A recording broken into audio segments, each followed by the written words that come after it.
Welcome back to the Texas News Podcast, where we dive into all things Texas and the future of independence in the great state of Texas.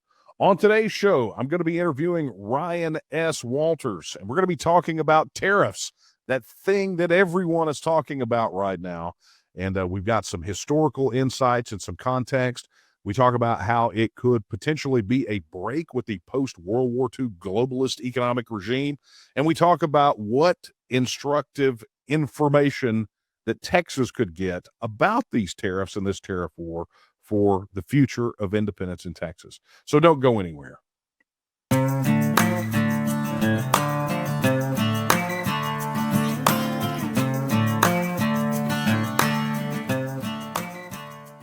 Well, hey, welcome back to the Texas News Podcast, and thank you so much for being here yet again for another episode. If you have not checked out those bangers that we have had over the last few weeks, definitely go check that out.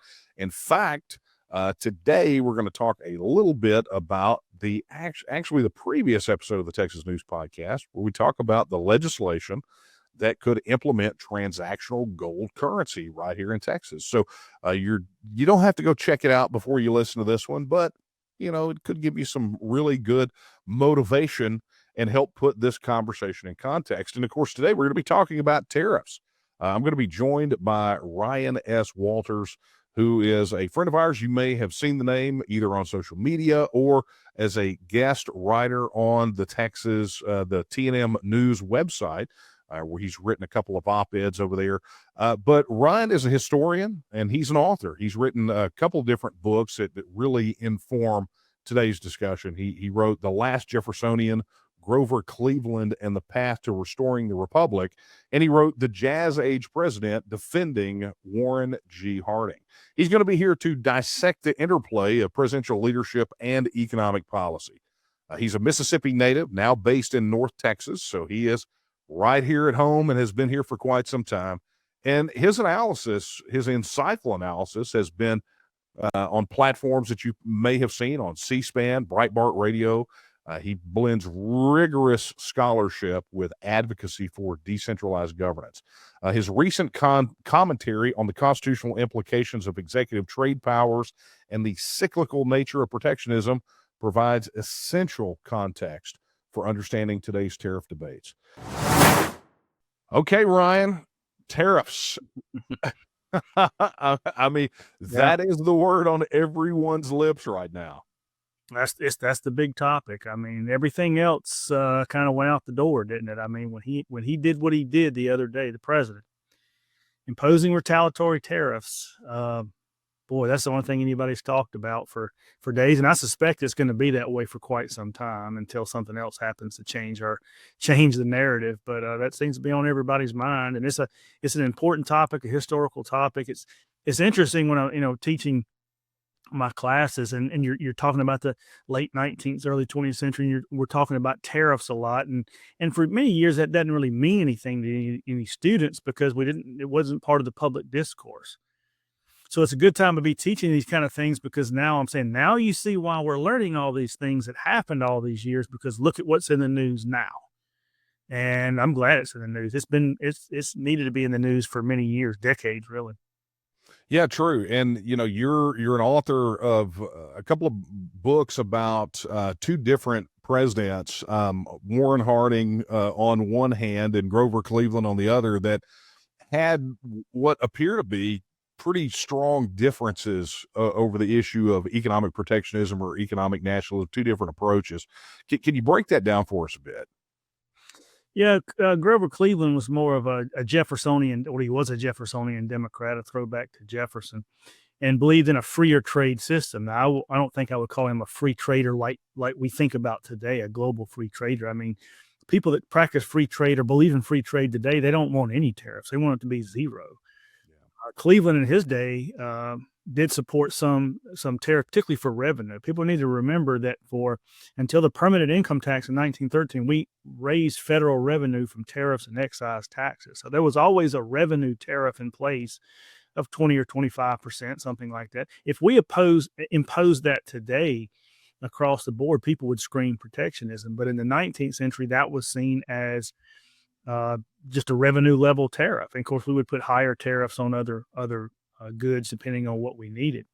So Cleveland was more of a freer trader than Warren Harding. Warren Harding was an avowed protectionist. I mean, he was an old school Republican going back to the Lincoln days. That was a cardinal principle of the Republican Party for a long time, from Lincoln until really the 1950s, after World War II, of protectionism. And Warren Harding imposed protectionist tariffs in 1921 and 1922 to stave off European dumping into our market after World War One. So they had a little bit of a different philosophy, but it's kind of hard to make a true comparison because we tend to see things much differently today in terms of what is free trade and what is protectionism.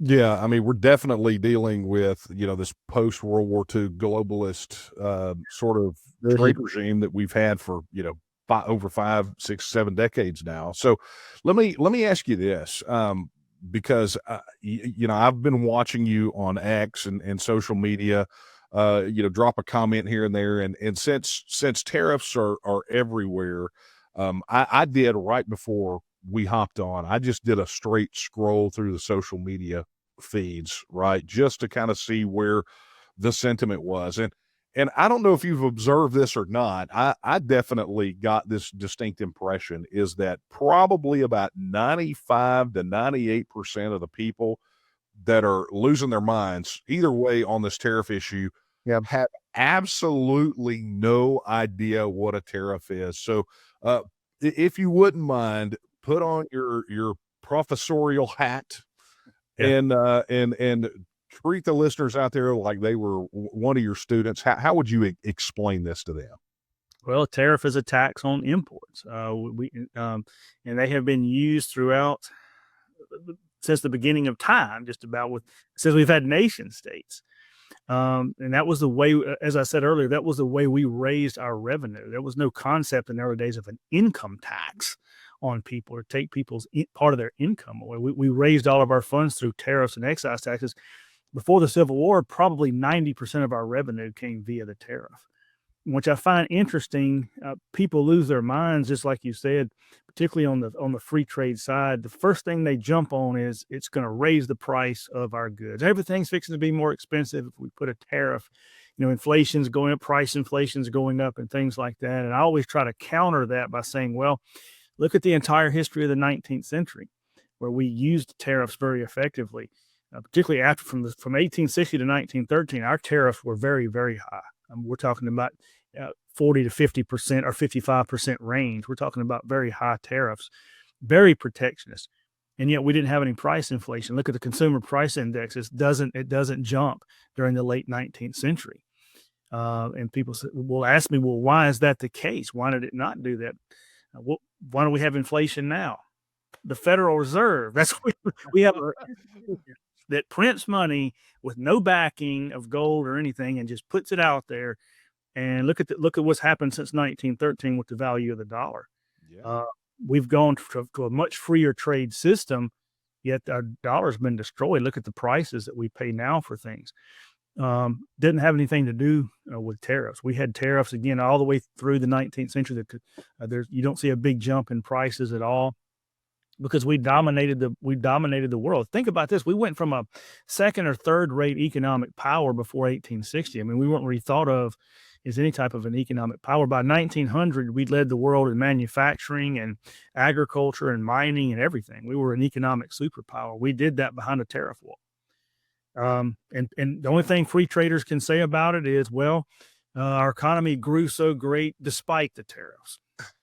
Well, since we dropped them since World War II, what's happened? What happened to our manufacturing base and that kind of thing? It's just it's completely eroded under that globalist scheme. But and I think you're hitting on something that's pretty important for people to understand, particularly with these tariffs in a historical context. Yeah. Is you roll it back to that age, and it definitely seems like Trump is wanting to channel some of that, his wanting to rename Denali back to Mount McKinley. I mean, his mind seems firmly rooted in that era. But those were very different times, right? I mean, you just said it for up until the Civil War, 90% of the revenue to the federal government. came from tariffs, the rest of it. This was all pre-income tax. You go to that era, the federal government was funded at a level Yep. that kept it, you know, based on its constitutional functions. Mhm. We had sound money, something that was backed. We had, which obviously tamped down on inflation. We had absolutely no income tax whatsoever. Those were the days. I mean, I feel like channeling my Archie Bunker. If you can do the Edith part, I can't get up that high. But I mean, those were from the standpoint of this issue, and so now I think that from a lot of the folks that are still in this mindset that this tariff issue is just sort of so cut and dry. I think a lot of their fear, what I'm reading into what they're saying, is that when the federal government implements something, they almost never roll it back, at least not in the modern age. I mean, it's rare. And I think that a lot of folks are scared that we're going to get the tariffs and we're not going to get rid of the income tax. And the Federal Reserve is going to continue printing money at the speed they are. That last continuing resolution, I think, was a sign for a lot of those folks. So, historically speaking, if Trump is indeed trying to channel that era of Americanism or American first policies, do you think that that's where he's headed, where he's looking at the tariffs as an end in themselves to get rid of some of these things? Or do you think that, as we're seeing the headlines even out today, that he's looking at the tariff as a threat to Mhm. get trade barriers removed from those others? So essentially he's setting up a fear-induced free trade block. Yeah, that's what I'm hearing. They say there's two schools of thought inside the White House. Some people we're using this as a retaliatory weapon, um, as you said, to remove those trade barriers. Others are saying they want them more. They want them forever. They want to keep them in place forever. So I think there's probably two schools of thought there. Now, what exactly he's going to do? It seems to me he speaks more about using them as a weapon to get them to remove their barriers. And we've already seen that there are nations that are calling saying we're ready to drop ours to zero.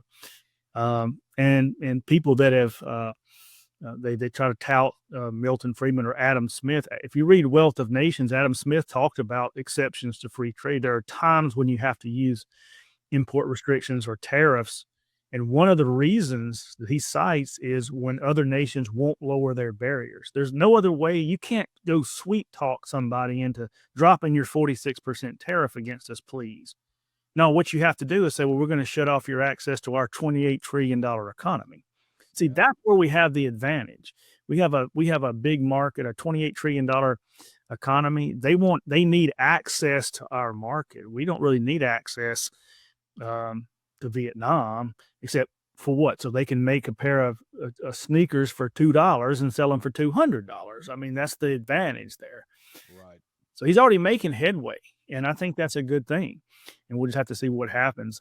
I'm hoping they leave some sort of a revenue tariff in place, and we can continue to cut spending and not have an income tax. That would be wonderful. When you see all the money that they're finding that they're just totally wasting, I mean, trillions of dollars, we don't even know where it went or who got it, and they just sucking the wealth out of people, and that needs to stop.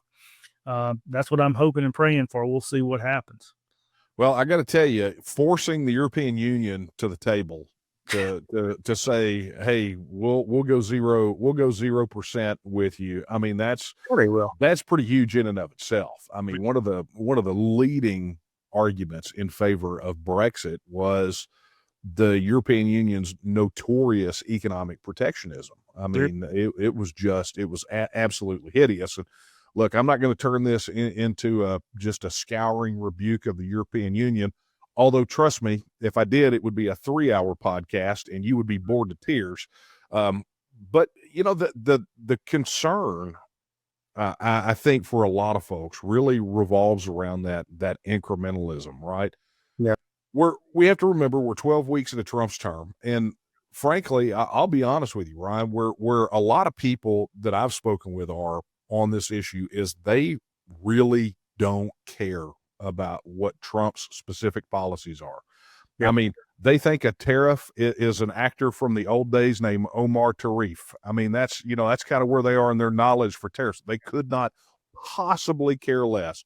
But Yeah. what they are really enjoying is watching somebody take a wrecking ball to a federal system and a political and economic establishment that has absolutely crushed the average Texan. They're enjoying watching the guys that have heaped tyranny and abuse on us get Mhm. a dose of their own medicine.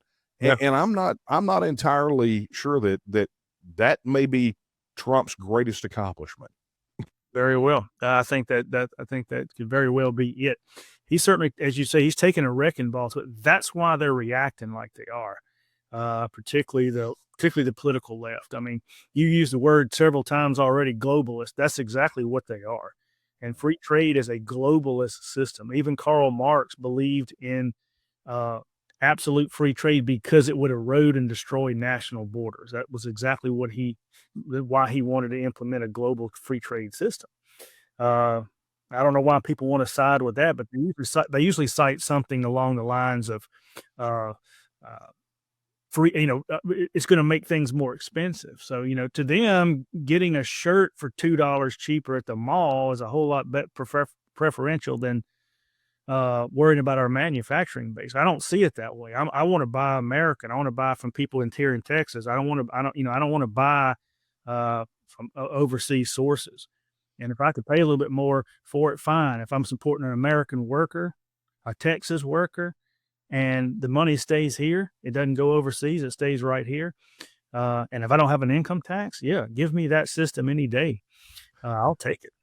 Yeah, it's reminiscent. What you're saying is reminiscent of to me that Kipling poem about the Danegeld.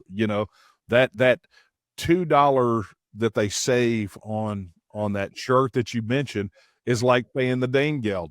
I mean, it's essentially it, because you can't. People forget pretty quickly that for the longest time, all of these countries that are getting hit by these reciprocal tariffs, I mean, there's the key word right there, reciprocal. They've implemented massive barriers Yeah. to trade, so that puts people out of work here. So you can get your $2 shirt, your $2 cheaper shirt from Vietnam or wherever it is. And notice Vietnam was the first country to come to the table when the reciprocal tariffs were announced, right? So, it is sort of the Danegeld in a sense that when these people say, look, I'd rather put an American worker or a Texas worker out of a job so I can get my shirt cheaper, is essentially saying, I'm okay with those people economically abusing us, and I will pay so that they will not. Yeah, I mean, there are individual people in this world, as you well know, that are predators, and they prey on others. Nations are the same way, and a lot of these nations are. Our trade deficit with Vietnam is it's almost $125 billion Mm. for Vietnam. Yeah. A lot of athletic companies and shoe companies have factories. I've been to Vietnam 5 times. I can tell you, they're paying those people $1 a day, if that. I've seen these factories. I've seen these workers. I mean, the average salary over there is, 400, 500, $600 a year. And that's why they're doing it. They're moving it to Malaysia and all these places. And then, of course, those countries put up a high tariff and keep our stuff out. Um, and that's what Trump has been saying. If you can go back and look at tapes of Trump 40 years ago, he was talking about the same thing in the 1980s, how we're being ripped off. These countries are ripping us off. This is not something he came to last week. He's been saying it for decades, and he's been right. I've looked at it for a long time. And you can see what's happening with free trade. Again, so we can get cheap stuff down at the mall, we lose millions of manufacturing jobs, thousands of factories, and you go to these towns in the Midwest that are just, dried up, and it kills the whole town. When you've got states that lose their manufacturing base, and then the largest employer is Walmart or somebody like that in a state, that's not so we can get some cheap stuff at the mall. I mean, come on, man. I mean, there's more Yeah. than that. And I tend to look at tariffs more not like Lincoln looked at them. I tend to look at them more like Henry Clay looked at them. Is more of national greatness. in other words, Henry Clay was one of the first ones to say, do we want to have our, military stuff manufactured overseas? We want to get all that kind of stuff manufactured in. No, he said, we need these things to have a strong nation, strong industries and things like that. He wasn't looking at it in terms of prices and things of that nature. So, there are military components that we get made in China today, and that are brought that we import, electronic things that we use in defense and our weaponries and stuff. Now that is just stupid. I mean, that is just completely dumb to ever do anything like that. Get into a war with China, and you think they're going to continue to not that we want to get into a war with them, but we don't know what's going to happen. But you think they're going to continue to trade with us? And look, the China trade issue has been a big one beyond just the numbers, particularly with Chinese technology. There was the big, I guess you could almost call it a scandal in the UK over that big contract they were wanting to hand over to Huawei. Right. And, one of the things that was of major concern was that the Chinese government, because effectively every major corp over there is a front for the PLA, that they were embedding malware and backdoors and things like that that could disable technology if China was the adversary, and that's not science fiction, that's reality, because we've seen time and time again products shipped from China with malware and backdoors and things of that nature. But Ron, I want to get to the historical aspect of this, because you just brought up Henry Clay, and we've obviously historically seen a lot of this. There's been fluctuations in how tariffs are applied. We've seen the free traders pretty much own the last several decades under this globalist regime of trade. Historically speaking, if you were going to look back and encourage people to look back at the various times this has happened, what advice could you give for these folks? Well, what I've always mentioned, if you follow me on Twitter, well, X now, I guess not. I still call it Twitter, but me too. I have the same problem. I can't get used to X. But anyway, if you go to X or Twitter or whatever you want to call it, and most of what I point out is when I get in these arguments with people. When they talk about all these terrible things that happen every time we've had tariffs, I said, well, look at the United States from 1860 to 1913, and then come back and use that same argument, because it doesn't fit. And that's really one of the golden eras where we really became a manufacturing giant and economic superpower. Now, before we had a lot of fights back and forth before the Civil War. On there, we had periods of high tariffs and then periods of freer trade. But again, even the free traders in the day would agree with a 20 to 25% revenue tariff.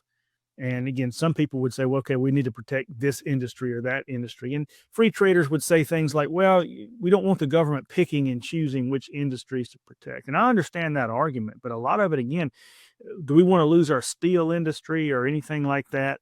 No, we don't want to do anything like that. So there are times back and forth. There's a lot of tariff fights before the Civil War. The Civil War sort of straighten that out because Republicans became dominant and they were the party of protectionism, and that protectionism remained. Now, we had a few economic hiccups through the late 19th century, and I saw something interesting. Rand Paul, and I like Rand Paul, but I don't agree with him at all on this issue. And he'd been out fighting against these tariffs. And he said the other day, he looked at the tariff of 1890, which is called the McKinley tariff. He mentioned McKinley when he was a congressman from Ohio. And he raised tariffs in 1890 with his Tariff Act. He lost his seat in Congress.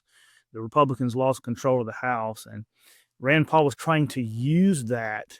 So look at what happens. You raise tariffs, it's going to hurt you economically, and it's going to hurt you politically, because we ended up with an economic depression in 1893 that had nothing to do with the McKinley tariff. They tried to blame it on that, just like they do Smoot-Hawley, which is something we can get into in a little bit later if you want to. But I simply responded to him and I said, now do the Dingley tariff of 1897. When McKinley was elected president in 1896, they had lowered him a little bit under Cleveland's second term to 41%. When he came in, he called Congress into special session for the specific purpose of raising tariffs. Now, we'd just come out of the panic of 1893 and a really, really bad depression. It was probably the second worst in American history. And McKinley comes into office and immediately raises tariffs up to about 50%.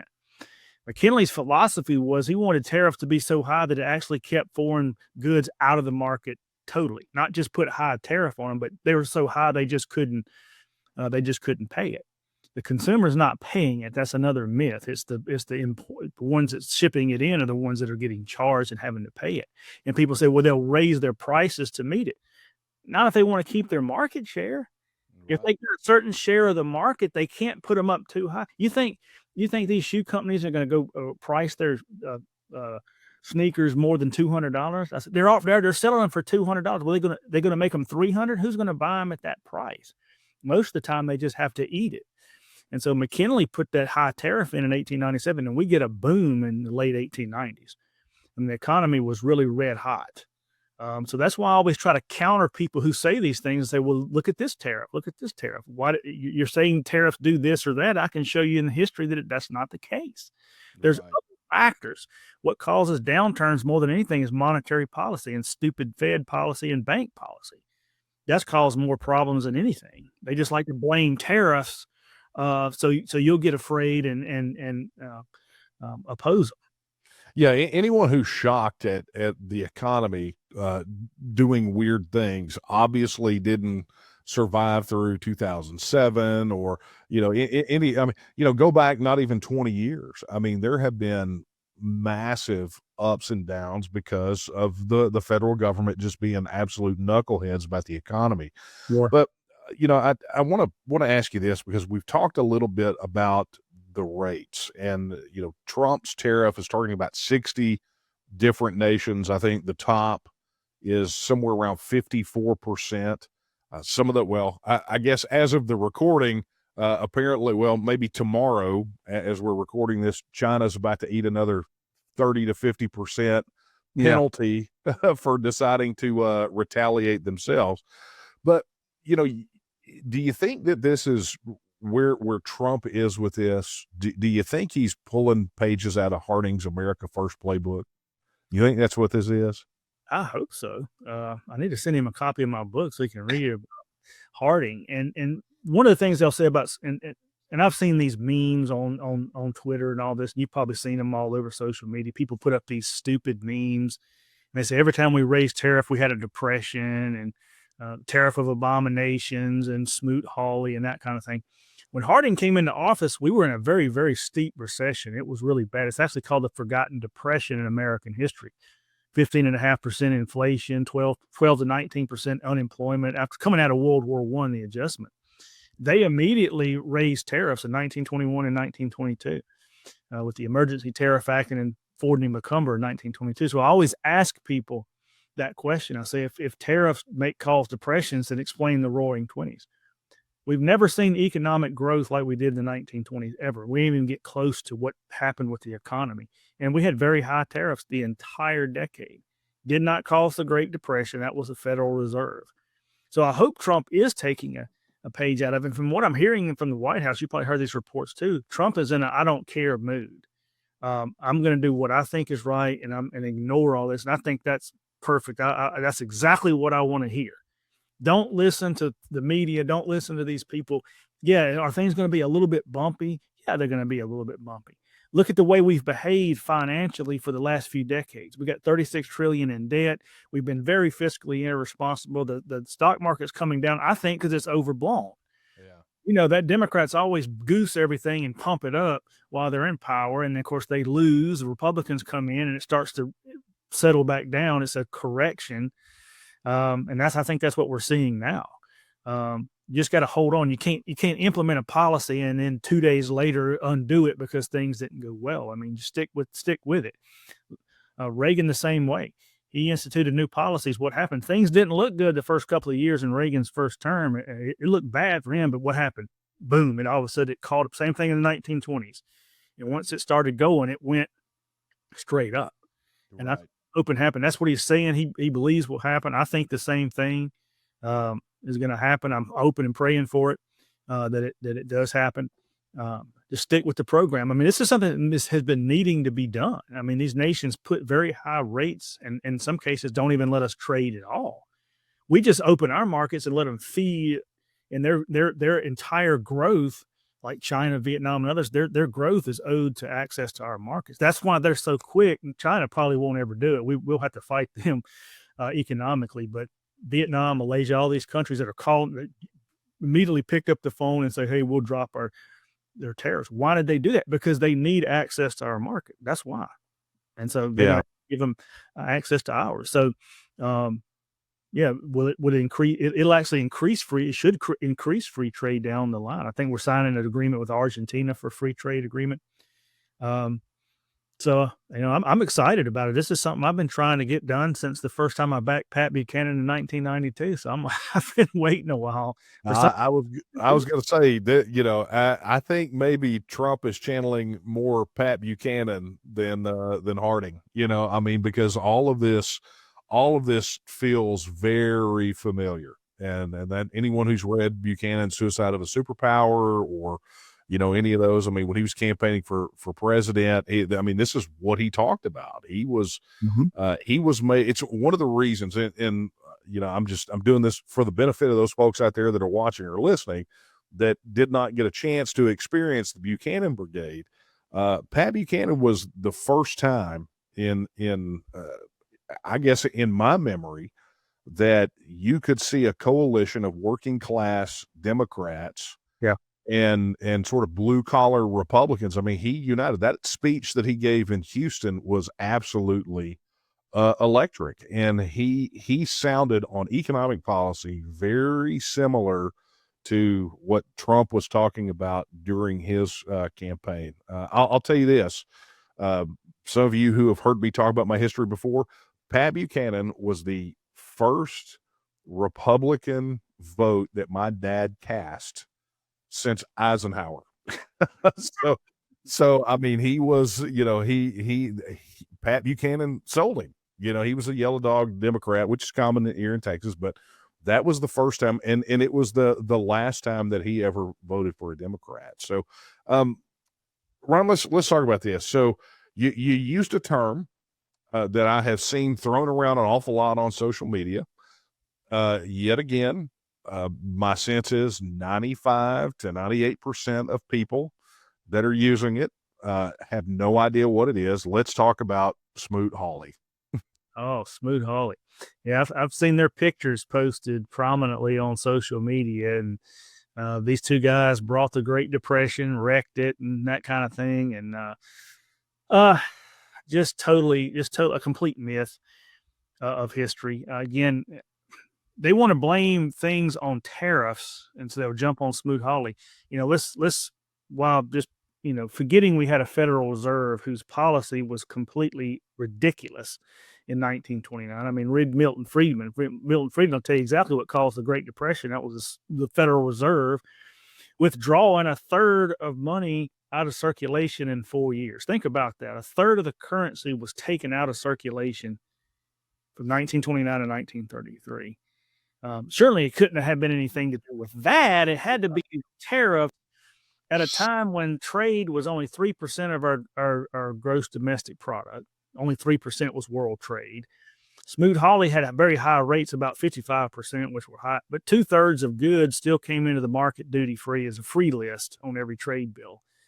So it only affected a third of the products in a time when, again, trade was only 3% of GDP. That's a very, very small percentage of the economy that it actually affected. But they want to blame an entire global depression on a very minuscule tariff package. Now, was it a smart policy at the time? Probably not. But what they also don't fail to tell you is Herbert Hoover catastrophically raised income taxes sky high in one fell swoop. Harding and Coolidge, you got to remember, income taxes came in 1913. It was only the rich people that paid it. It was the Morgans, the Rockefellers, those type people were paying it. I think the highest rate was 7%. You had to be a millionaire to pay 7%. I think a lot of millionaires would love to pay 7% now. Yeah. But by the end of World War II, the top rate was 77%. After World War I. Harding and Coolidge cut it down to 25%. Hoover raised it from 25 to 63 in one fell swoop.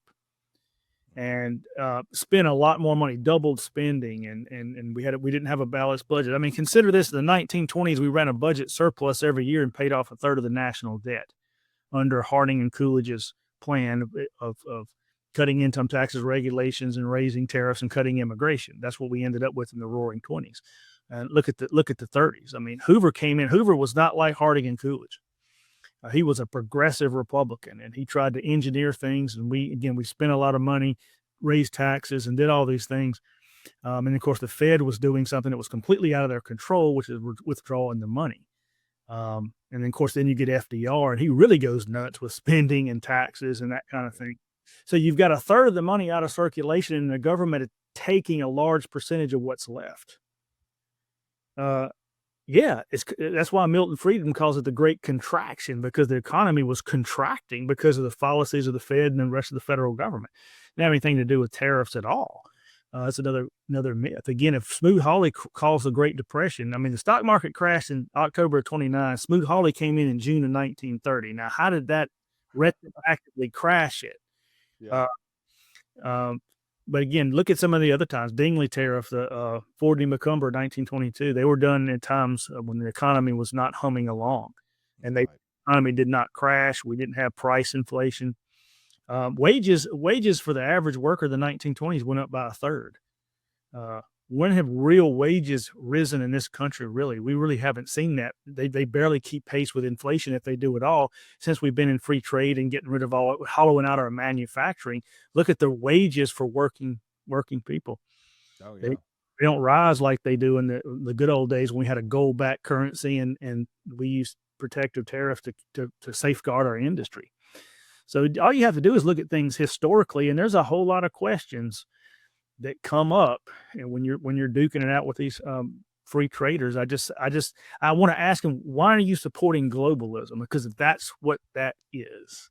To tie everybody together, we'll manufacture things in these third world countries. We can get things cheaper and that kind of thing. And that's not nationalism. That's not economic patriotism at all.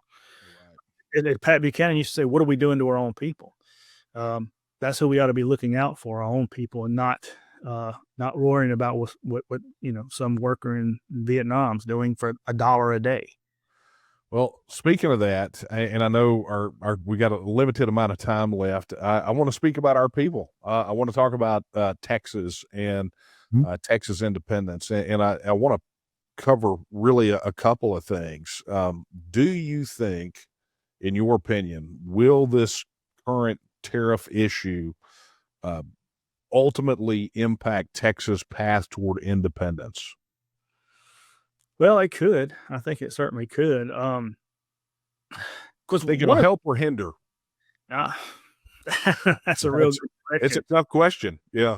That's a very tough question, because I think what happens is, I don't know how the movement is looking today as far as enthusiasm, but people on our side of the political spectrum, and it's really not a wise thing to do. We tend to relax when we get a Republican in office, or a conservative call. Well, we elected Trump, so maybe things will be okay.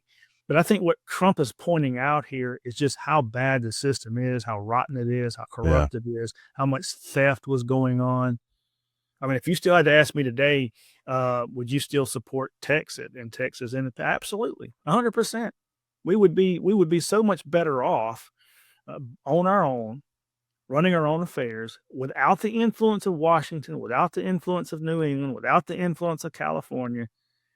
And then we can have, as you've spoken of recently, our own gold-backed currency, our own gold reserves, our own tariffs and trade system. And that would, if we did achieve it, I would say we can't implement free trade. Now, we've got some valuable commodities, and we don't need to let people feed on them. Well, look, I'll tell you this.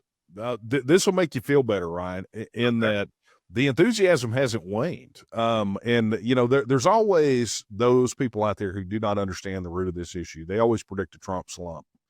They did it in 2016. They did it this time, and it just doesn't happen. And I'll tell you, to a person that I have spoken to about this issue, they feel like they've got a bit of a reprieve, because Trump is taking a wrecking ball to the federal system, and they got their mind on trying to salvage what they can over there right now, the establishment guys. But by and large, they understand that all of this goes away potentially as early as the midterms, but very likely in the next presidential election. Yeah. Because while Yeah. people claimed that Trump won in a landslide, that's not what was reflected in the congressional vote. I mean, they're over there on a razor thin margin right now. So, it's one of those things. So, I think you could see from the gold bill that we talked about the gold backs. For those of you who have not seen it, go back and watch the previous Texas news podcast about that. But I want to get to something you just touched on just a second ago, which is that you would be advocating for tariffs in an independent Texas. What we are seeing right now, I mean, that's playing out in the news, how do you think that should inform post-Texit policy on trade? Oh yeah, yeah. I think we have to look at it that way. I mean, absolutely, no question about it. I think we just the talk about gold backed currency excited me so much. I mean, to think you have a sound dollar, and of course, there's a lot of wealth here in Texas, and I think maybe Trump's policies is only going to make Texas more wealthy, and that's good. I mean, there's a lot of corporations that are moving their headquarters here, and that's great. We need to continue to do that and have the appropriate policies that they stay. But they need to know we're not going to let if we're independent, we're not going to let these other nations feed on the Texas market. I mean, we're sitting on top of a super duper lucrative commodity called oil, and opening that kind of thing up and selling that on the world market on our own, and not having to deal with the EPA and the regulations and all of that, and dealing with that on our own. I think we're headed in the right direction, and I think we need to continue that. And we need to make sure the Texas market is protected. That we don't let people come in and feed on it, and that's going to gain us a lot of revenue, I think, in the future. Trade and particularly selling oil on the market. The article I wrote for the newsletter here back in October, I talked about those things. We can have an economy that's free of these regulations and taxes and things like that. And I think it'll boom bigger if we're independent, because I think even more corporations will come to the Texas nation. Why? We don't have all of these agencies and that kind of thing. You'll be even freer. You won't have any of that federal influence. I think we'll be packing up running over here to do it, but we can't throw our markets open and let people come in and destroy it. We have to protect it, and so. Now, of course, I'm from Mississippi. I'm sort of a throwback to the Civil War era. That's a fun era and that kind of thing. In the South and the Confederacy, it was free trade, but it was largely agricultural. Yeah. We have a lot of industry, and industry grows behind tariffs. And Trump's right, and I hope Texas learns some lessons. And one of these days when we are independent, and I hope I'm here to see it, and can enjoy it. I hope I'm not in a nursing home. I hope it's just sooner than that, because I just, like you said, I don't think we can hope for. I know the Democrat Party is destroying themselves, but I don't think we can hope for a long golden era, golden age, of electing J.D. Vance and DeSantis or whoever. I just don't know that I trust that. We better be thinking about the future as well. That this won't remain. Oh yeah, I mean, look. The quickest way to start running into things is just keeping your eyes on your feet. You got to look up and look to the horizon. Well, I will tell you this, when it comes to the issue of trade, we have to go back, and I mentioned Brexit and the European Union. I get to drag them at least one more time in this podcast, but the ability, and I don't want to just limit this to the UK, because it really applies to any of these nation states that got their independence over the last 70 to 80 years. Is one of the biggest benefits is the ability to execute your own trade agreements, and the like it or lump it, the reality is that Texas is in essentially a free trade agreement with 49 other states administered by a dysfunctional federal government. And so you get what we had here in Texas, which was NAFTA. And you will have people here in Texas talk about how Texas benefited from NAFTA, but was it the ideal trade agreement for Texas? Or did we have to sacrifice some things for Mhm. steel workers in Pittsburgh, or, the list goes on and on. And so it gives you the opportunity to not just settle for something that's good, but to go for what is ultimately the best kind of trade agreement that you can get Yeah. with whoever that trade partner is. We have a very diverse country. I mean, the Midwest, like you mentioned, Pittsburgh, that area, it's very different from here, the farming states. So it would be wonderful, as you say, to negotiate strictly on the Republic of Texas and what our needs are, Mexico's needs are, Canada, whoever. We would get much better agreements. We wouldn't have to deal with the rest of the country, and that's a dream, and I hope it can become reality. I think it will, because I think people are saying, look at what Trump's trying to do. Can he? I mean, he's not God. He's not a miracle worker. He's not going to be able to do.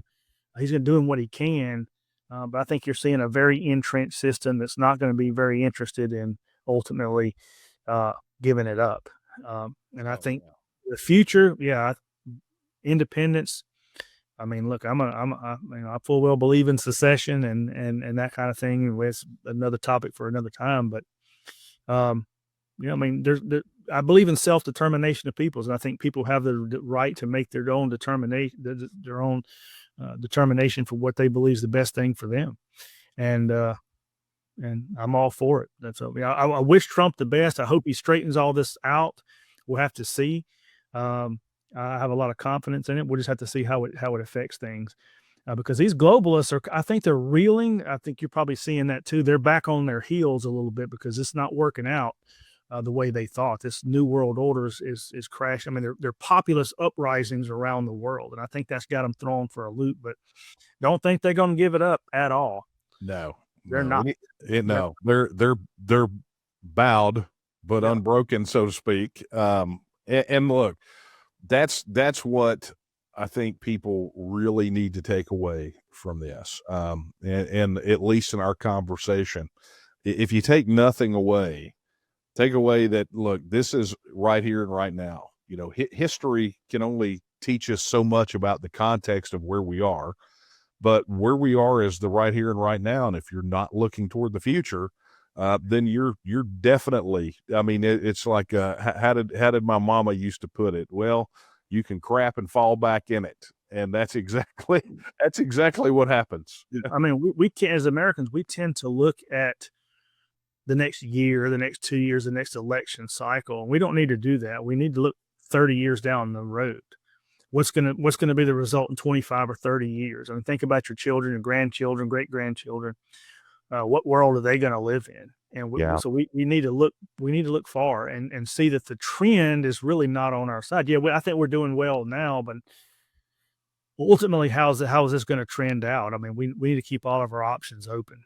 And here in Texas, like I said, I've been in Texas a dozen years, and I ain't leaving. So, and there's a lot of other people that are wanting to come too. And I've had people in Mississippi say, I need to move to Texas. If anybody jumps out of this American Union, I think Texas will be first, and I want to be in it. So I think it's only going to grow, and I think that's a good thing. We can't take our foot off the gas. That's one thing. We can't look at it and say, well, things are better now. Let's just give it. We need to keep our foot on the gas on all of these issues at one time. Well, super. Well, Ryan, that'll have to be the last word. Thank you so much for joining us today on the Texas News Podcast. We got to do this again. Yeah, anytime. I always like to talk about Texas and particularly American history. And people say, why don't you become a historian? I can't do math. So I appreciate it. It's been a lot of fun. I really do. Well, thanks a lot, Ryan. Appreciate it. Hey, a big thank you again to Ryan for coming on here and giving us his perspective on this issue.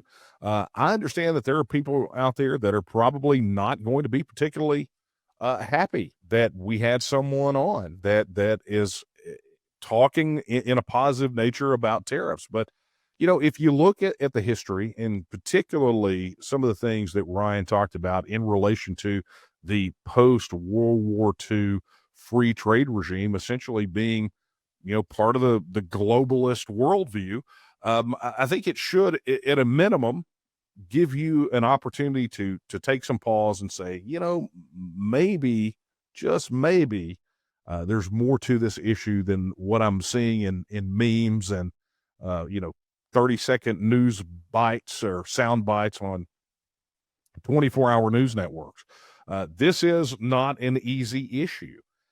And there are different ways that you can look at it. And I got to tell you, I think that if you are looking at the concept of economic independence, particularly as espoused as one of the key points of the TNM's mission, and you start looking at Texas nationalism and you start saying, look, it's political independence, cultural independence, and economic independence, you begin to realize that as a nation, you would expect your government, if it is representative of you, to take actions that protect your economy, your livelihood, your ability to put food on your table and feed your family.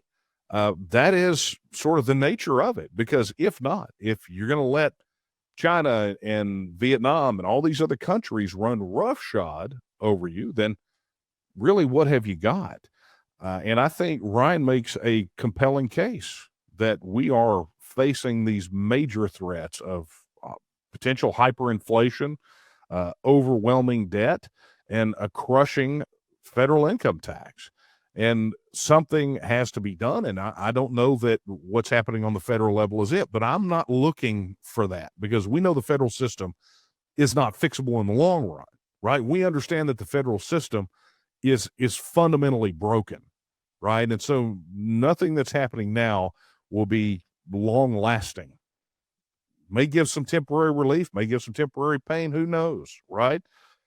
But in the long run, the only way that Texas is going to be able to have its own destiny in its own hands is to become a self-governing independent nation. That is it. That is the only way that it's going to happen.